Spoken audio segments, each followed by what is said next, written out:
All right, get ready, because today we're diving deep into a world where football is like more than just a game. Way more. We're talking Moroccan football fan culture. Oh, yeah. Think crazy displays, those amazing chants you hear about, and a sense of community that you don't see everywhere. It's pretty special. We've got a podcast episode here, and it goes right to the heart of it all, and I'm already super curious. Yeah. What gets me is that Moroccan football, it dives into the history of the country, the politics, the whole social scene there. So it's a lot more than just a sport. It really is. It's a cultural thing. Yeah. It reflects, who they are. Okay, so we're not just talking about like cheering on the sidelines. No. This is a whole experience. To the whole thing. Before we get into the chants, and I'm really interested in those tifos I keep hearing about, paint me a picture. Okay. What is it like to actually be in a Moroccan football stadium? Okay, so close your eyes. Yeah. And just imagine this. The air is thick. Yeah. Everyone's ready for the game to start. Yeah. You're surrounded by like a sea of red and green. Those are the colors of the national flag. Right. And the dominant clubs. And there's like this pounding of drums. You can feel it in your chest. Wow. It's a lot. In the best possible way, of course. I can feel it just from what you're saying. I've heard the chants themselves are like almost like stories passed down generation to generation. It's true. They're not just like random noise, Yeah. They're packed with history and all this symbolism, even social commentary. Wow. Like, for instance, the Wydad Casablanca fans. Yeah. They have this chant. It translates to, from the heart of Derb Sultan, the red volcano erupts. Whoa. And Derb Sultan that's the neighborhood where the club started. Okay. It's like a working class area.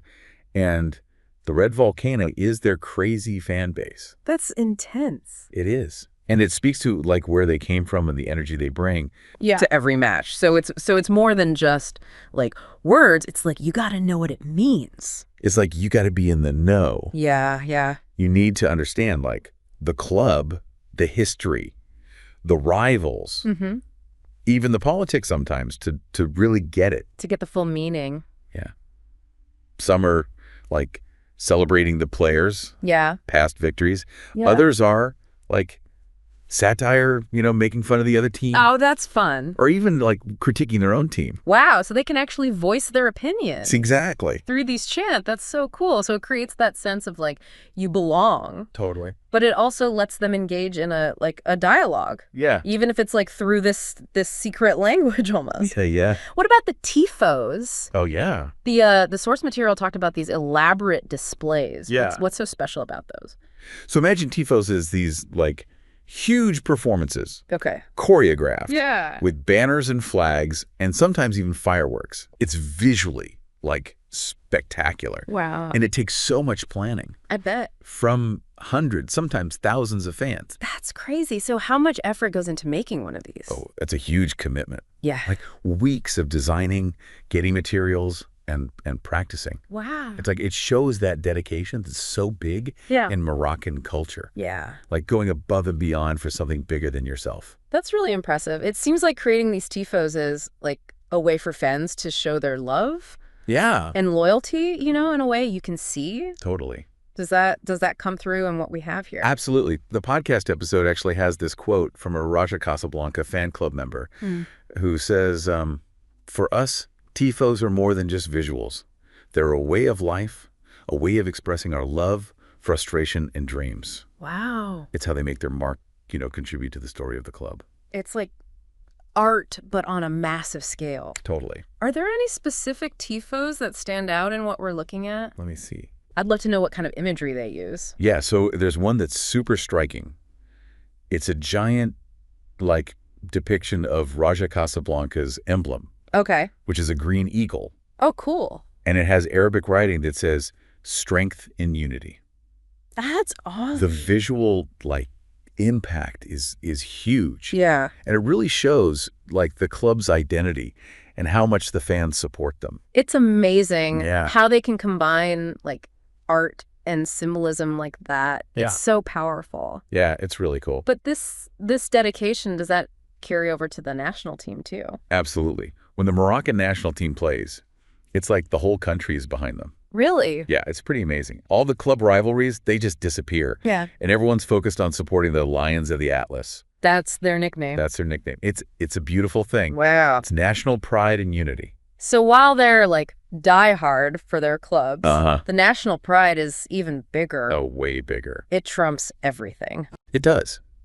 And it's like amplified even more during the big tournaments. Like what? Like the African Cup of Nations. Yeah, Or the World Cup. Of course. The streets are like painted red and green. There are these viewing parties all over. Wow. Traditional music, dancing. Wow. It's a nationwide party. That's incredible. It's about being Moroccan. Yeah. And it shows how football can like break down barriers, Oh. social and economic. So it's bringing everyone together. Totally. Wow. It's obvious that like being a fan in Morocco, Yeah. it's way more than just rooting for a team. Right. It's part of who they are. It's in their culture. It's in their culture, yeah. And we haven't even like touched on how the fan groups are organized Okay. and the tactical talk that goes on between supporters. Oh, interesting. That's a whole world of knowledge and passion and belonging. You've got me hooked. Good. I want to know more. There's a lot more to uncover. Let's get to it. You mentioned tactical discussions among fans. Right. That's not something you hear every day. Not really. What kind of things are they talking about? It's not just like second guessing the coach. Yeah. Moroccan fans, especially the ones for the big clubs, Mm-hmm. they know their stuff. Okay. They'll argue about formations, Yeah. how players did even like break down the other team's strategy. Wow. You might hear them going back and forth about like, is a 4-4-2 diamond better Okay. than a 4-3-3? Yeah. Yeah. Or how a player, like his passing isn't being used right, So they're not just watching. No, they're like in it. They're part of it. Yeah. Strategically, I mean. It makes sense though. Yeah. With how much they know, how passionate they are. Right. I bet those debates can get pretty Oh, intense. totally. Yeah, But it's all in good fun, Yeah. They just want their team to win. It shows how much they care. it really does. Yeah. It's different. From some like other football cultures I've seen. I know what you mean. Yeah, it can get like commercialized, Mhm. detached, Yeah. This feels different. Moroccan football, it's got this like authenticity. It goes right to the heart of the game. Yeah, yeah. It's about the community, the passion, loving the sport. The source material mention how the fan groups are organized. Oh, yeah. What did it say about that? Moroccan fan groups, especially the ultras, they're like seriously organized. Really? Yeah, they have elected leaders, Okay. whole membership structure, Wow. even codes of conduct. That's impressive. And these groups, they're key Yeah. for coordinating the chants, the tifos, even like social stuff in their communities. So it goes beyond just the games. Oh, for sure. They're doing community work. Yeah, like they'll organize charity things, Okay. support local causes, Mm-hmm. even be a voice for change. Wow. They use what they have, that platform to speak up about stuff that matters to them. Yeah. It shows how big football is in their society. That's pretty amazing. Blending like their passion for football Right. with actually doing good. I mean, that level of organization Yeah. and community involvement, there's got to be challenges, right? Of course there are. Yeah. Like rivalries within the groups themselves. Okay. The authorities might put limits on what they can do. Right. Right. And yeah, sometimes there are clashes with opposing fans, That's unfortunate. It is, but through it all, that spirit of unity, Yeah. that shared passion, it always comes through. They find a way. They do. They've learned to deal with the tough stuff, Mm-hmm. find creative solutions, Yeah. use their voice together to get their rights, make sure everyone's safe. That resilience is something else. It is. It shows how dedicated they are Totally. to their clubs and their community. Exactly.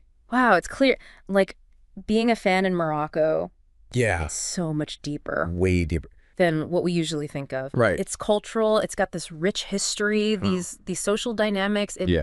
It impacts the whole community. It does. And it shows how powerful sport can be Yeah. to bring people together, to inspire, to give a sense of belonging. We can all learn from that. No Yeah. matter where we're from, what sport we love. That's true.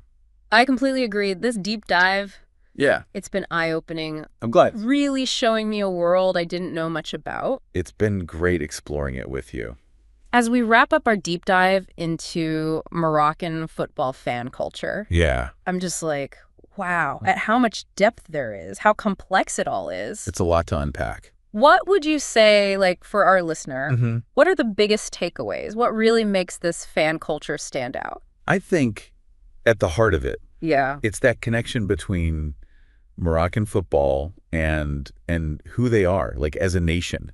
Their identity. Exactly. It's not just like going to a game. Right. It's about expressing that, celebrating their heritage, being united. Earlier, you mentioned how some of the chants, Yeah. they have Arabic writing in them, references to Moroccan history. Oh, yeah. Can you talk more about that? Sure. A lot of the chants, they weave in like historical figures, Okay. big events, even lines from their poetry. Wow. Like, for example, Raja Casablanca fans. Yeah. They have a chant that talks about the Battle of the Three Kings. Okay. Which is this huge event in their history. So they're not just like cheering for a team. Nope. They're keeping their history alive. They are. It's like each match is a celebration of their culture, who they are. Yeah, with the chants and tifos, it's like how they express it all. Exactly. And that cultural part of it, Yeah. that's what makes it different, It really does. It's like living proof of how strong tradition is. Yeah. And how sport can be so much more than just, the sport itself. It makes you think, like, now this passion for football, how does that, like, affect other parts of their society? That's a good question. Some people say that because of the fan groups and that strong community feeling, it makes them more, like, socially responsible, more involved as citizens. Others think all that passion, that dedication in the stands, it can inspire them to do the same in other parts of life. Okay. Yeah. Like in business, politics, even like activism. It's interesting to think about, Yeah. like how far that influence goes, this deep dive. It's really changed how I thought about being a football fan. I get that. So we talked about chants, tifos, how the fan groups work. Yeah. That deep connection to like their identity as Moroccans. Right. For you, what's like the most unique thing about this fan culture? If I had to pick one, Yeah. I'd say it's how they blend, like tradition and modern stuff. Okay. They've held on to their heritage, Yeah. but they're not afraid to use modern ways of expressing it. You can see that in how they mix traditional music, Yeah. Right. instruments into their chants. Yeah. But they'll also use like modern sound systems, fireworks and the tifos. That's true. It's not about like sticking to the past. Right. It's about like bringing it into the present. Exactly. Yeah, I think there's a lesson in that for all of us. I think so too. Like the world's changing fast, right? We got to find ways to honor where we came from, Yeah. but still be open to what's new. That's the key. This deep dive has been like a journey Yeah. full of surprises, stuff I never knew before. That's great to hear. I'm really seeing Moroccan football fan culture in a whole new light now. I'm glad to hear that. Yeah. It's been awesome exploring this with you and with our listener. Yeah. Hopefully it makes people want to learn more Yeah. about football and how it shapes cultures around the world. Thanks for joining us on this deep dive. Absolutely. Until next time, keep exploring and keep those questions coming.